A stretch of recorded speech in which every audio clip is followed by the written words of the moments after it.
Nakikisa ako sa hangarin ng mga Davaoenyo na magpatuloy ang inyong payapa at tahimik na uri ng pamumuhay at isang pamunuan na matiwasay.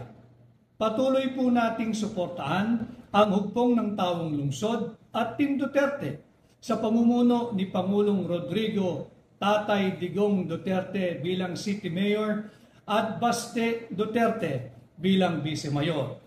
Suportahan din po natin ang ating mga re-electionist congressmen, Pulong Duterte ng 1 Distrito, Sid Ungab ng 3 Distrito, Omar Duterte ng 2 Distrito, at Rigo Duterte bilang konsihal ng 1 Distrito.